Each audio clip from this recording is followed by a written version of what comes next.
inscreva, deixe seu like.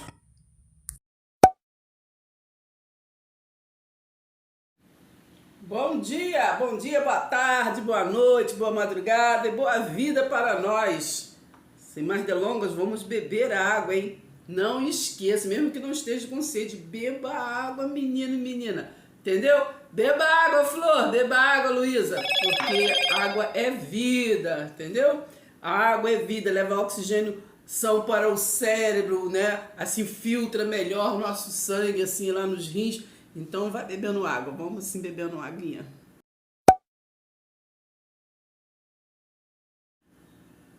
E também assim, beba água, mas também não se esqueça de rapidinho já começar o quê? Dando nosso like, né? E também assim, comentar, interagir, compartilhar, se inscrever, se você já é inscrito, compartilha com seus amigos, com as suas amigas aí nos seus grupos, para que eles venham também se inscrever no nosso canal e assim a gente fazer uma nação de amigos.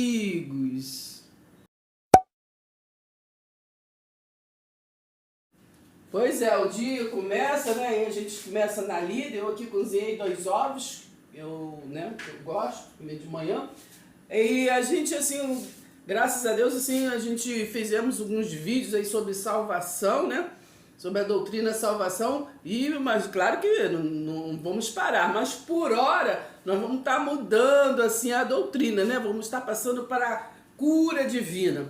Porque nós, na salvação, nós concluímos, né? Ali o entendimento que Jesus de Nazaré, ele veio para salvar Israel, né? Israel daquela tribulação que iria acontecer, né? A destruição do Templo de Jerusalém, né? Então foi assim profetizado por Isaías 61, versículo 2, o dia da vingança. E aí quando Jesus veio ali no capítulo todinho de 24 de Mateus, ali ele vai ali também explicando, falando tudo que iria acontecer naquela geração, né? Então vai entendendo, ele ali no Mateus 10, versículo 5, ali ele foi mandando os seus discípulos ir pregar, né? Pregar para Israel, para aqueles povos daquela geração. Vai lá e fale, né? A casa de Israel. Porque lembra lá no livro de Ezequiel, né? Ali quando o resiliente estava, Ezequiel, ali recebeu a incumbência, né? Ali, a partir do versículo 2 do capítulo de Ezequiel, ali está recebendo a incumbência, lê ali tudo que vai falando, filho do homem, faça isso, como o rolo vive assim, para a casa de Israel. Então, lá na frente, aquele resiliente, então ali estava, então, e fez os discípulos, né? Então, para escolher aqueles 12 apóstolos, para estar ali com ele, então, levando, né, essa mensagem de salvação para Israel, né? Aí ele falou, quando tiver acontecendo, das grávidas, né? Porque tomara que não aconteça no dia de sábado, né? Porque o dia de sábado era o dia que o povo do caminho se reunia. Então ele foi ali explicando, vai ter rumores disso, vai ter rumores daquilo. Então aí no Mateus 24, versículo 34, ali fala assim, não passará dessa geração que tudo isso aconteça, né? O dia da vingança, o dia da justiça, né? Da justiça, que justiça? A transição do templo físico para o templo espiritual. Então nós concluímos na nossa mente que então ele profetizou e aconteceu, né? Aconteceu no ano 70 DC, depois de Cristo, aconteceu ali, né? Nós sabemos, nós que estudamos, nós entendemos que teve aqui o Império Romano, né? Então começou a destruir o povo do caminho e consequentemente destruiu, né? O Tito, filho de Vespasiano, entrou ali, aquele filho do homem entrou ali para concluir o que? A palavra profética de Jesus, né? Então destruiu o templo físico. Mas, infelizmente, né, depois, né, que os apóstolos, né, morreram, que é o último, o apóstolo que ficou vivo, né, para poder ver aquela justiça, né, aquela conclusão da justiça, foi só João, né? Lembra-se que até tem uma música que diz, né, João viu milhares e milhares de anjos, né? João viu. Qual é o verbo? Ele viu, né? Ele não vai ver, ele viu. Então, João viu, está lá no capítulo de João, né, capítulo 21, ali vocês leem, assim, toda a partir do versículo 20 ali está aquela discussão ali sobre, discussão que fala assim, conversa de Jesus com os seus discípulos, e ali até, me parece que é Pedro que questiona, né, a respeito desse amado seu aí, né, Jesus ali fala para ele, né, explica para eles, né, que ele que quer que João seja o único apóstolo, né, que esteja vivo, né, nesta conclusão dessa transição. Então, exatamente. Então, quando, né, aconteceu todas aquelas coisas, né, então aconteceu as tribulações, o João ele foi preso, né, ficou lá na ilha de Patmos, né, então ali o Christos, né, o resiliente, a essência, ali, né, foi ali e falou, né, ali no capítulo 1 de Apocalipse, ele falou com ele em espírito, né, não é carne, gente, pelo amor de Deus.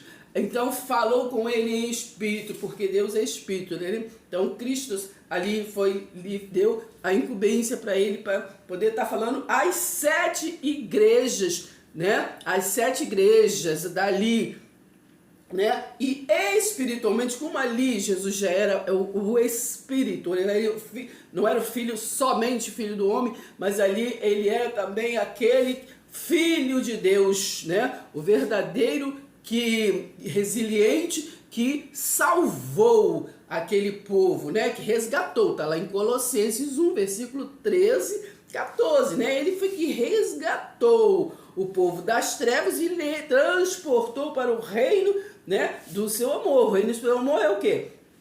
É o reino espiritual, porque nós entendemos que a letra mata e o espírito vivifica. Então aconteceu isso. Então só João viu, né, aquela transição de Jesus de Nazaré para Jesus Cristo ressurreto, né? Porque muitos hoje que são depois da cruz, que já está no reino de Deus, esse reino espiritual, né, que o Espírito Santo de Deus ilumina, ainda não assimila, né? Então faz uma confusão ainda, vivendo o Jesus de Nazaré como doutrina. O Jesus de Nazaré é história, é histórico, né?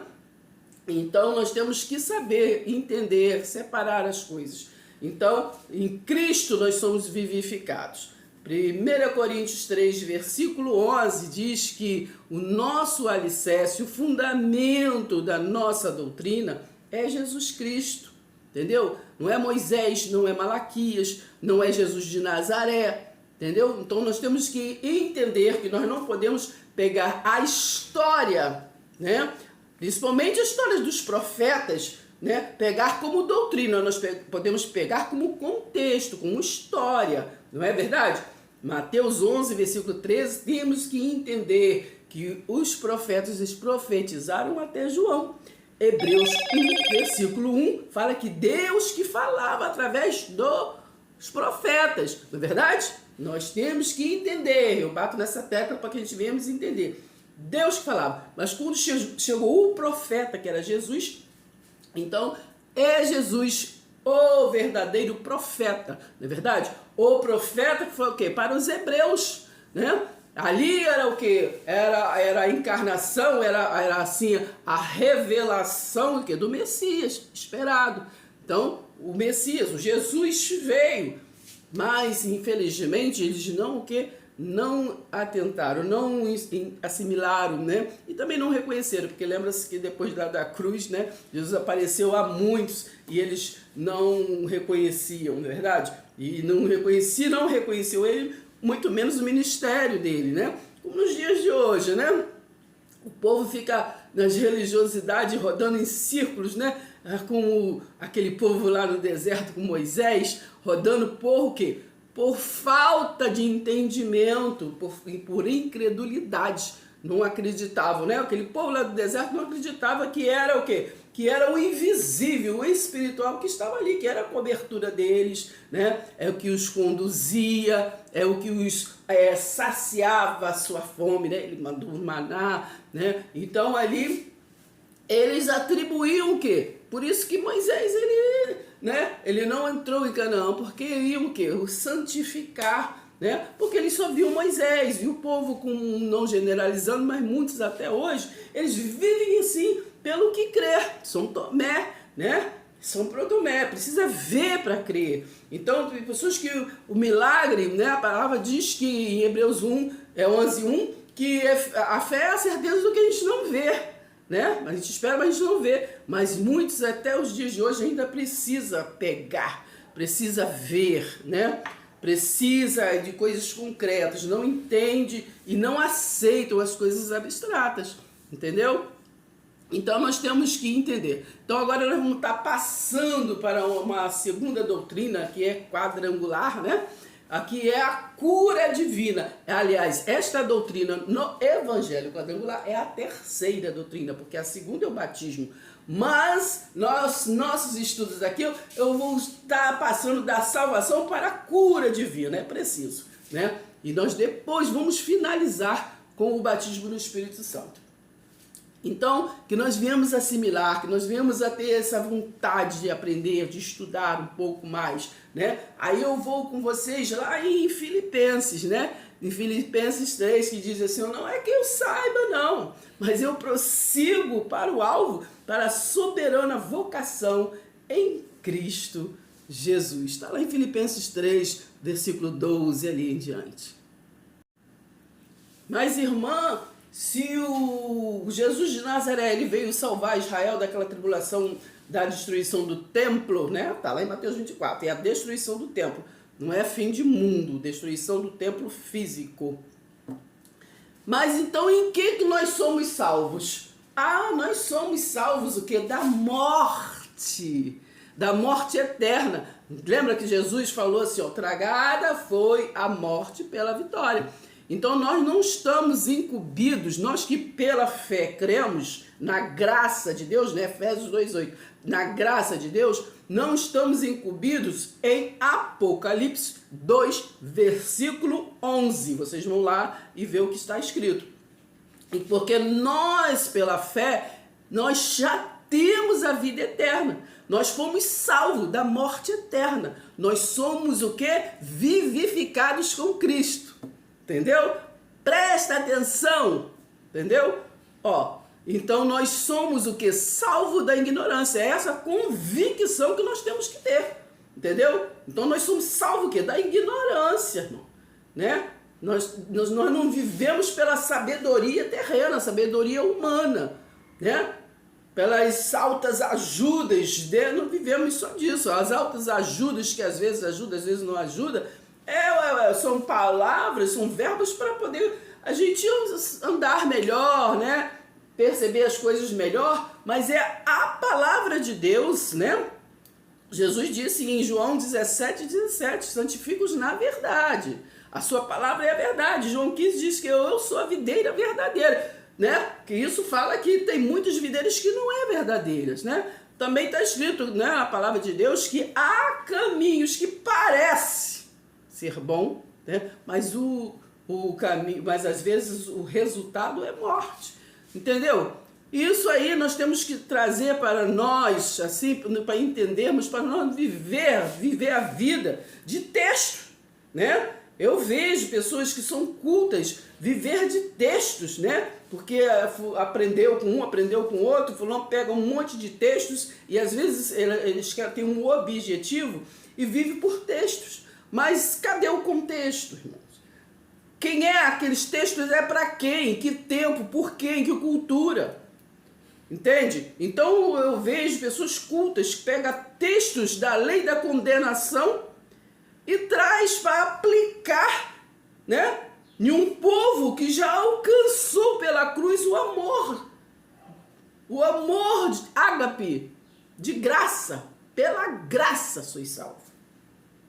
Pela graça, mediante a fé, que não é dom de humanos, né? Mas é uma coisa implantada em nós. Então é isso, irmãos. Vamos esmiuçar a palavra. É tão gostoso, né? Gálatas 3. Ó, Gálatas insensatos. Ó, religiosos insensatos. Né? Quem é que fascinou vocês? É Cristo? Ou é lá a dispensação da lei? Presta atenção, hein? Presta atenção. Hebreus 7, versículo 12, me parece. Está lá dizendo que se mudou o sacerdócio, necessariamente muda-se a lei. Então, o pacto da lei, o sacerdócio era levítico, né? Era ali, Levítico, aquele povo que viviam ali, que Israel, né, sustentava na casa do tesouro, né? Porque eles eram o sacerdócio santo, não é verdade? E ali, Deus, ele sustentava com o quê? Com a chuva, com a bênção. Bênção é chuvas, né? A chuva serode, a chuva de bênçãos. Então choviam, então davam bênçãos sem medida. Então davam chuva sem medida. Porque naquele tempo era difícil a chuva, né? Então a bênção naquele tempo, irmãos, bênção sem medida, né? Quando ali em Malaquias, né, o último profeta, naquela advertência ao povo, o povo de Israel ali, né?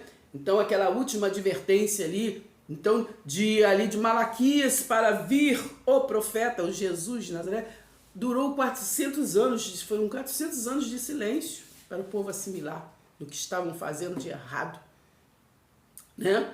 Então ali, Malaquias ali vem trazendo, mais uma vez eu vou ver, né? Ali no final, ali me parece no capítulo 4, mais uma vez eu vou ver a diferença de quem serve ou quem não serve a Deus, porque aquele povo não servia, né? Vocês vão lá em Oséias 4, ali no início, ali está escrito que eram muitas mentiras e o povo não tinha conhecimento de Deus, irmão. Mas nós hoje temos o conhecimento de Deus, presta atenção. Então nós não vamos viver como aquele povo rebelde, aquele povo que não tinha conhecimento.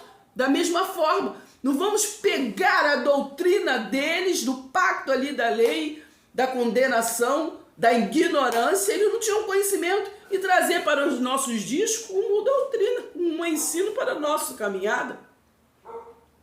Então lembre-se, quando Jesus veio, ali formou o povo do caminho. Ele disse, eu sou o caminho, a verdade e a vida.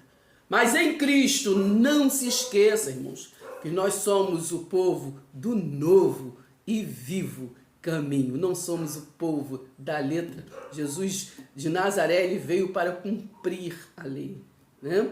Mas Cristo veio para nos dar vida e vida em abundância. Em Cristo temos vida eterna. Então, sem mais delongas, passemos para outra margem, né? Cura divina. Nós falamos sobre salvação, a primeira doutrina do Evangelho quadrangular.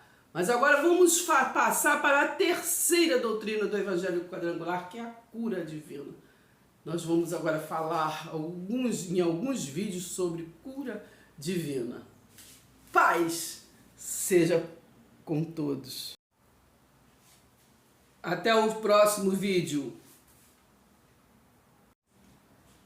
E não esqueça, se quiser, eu explico.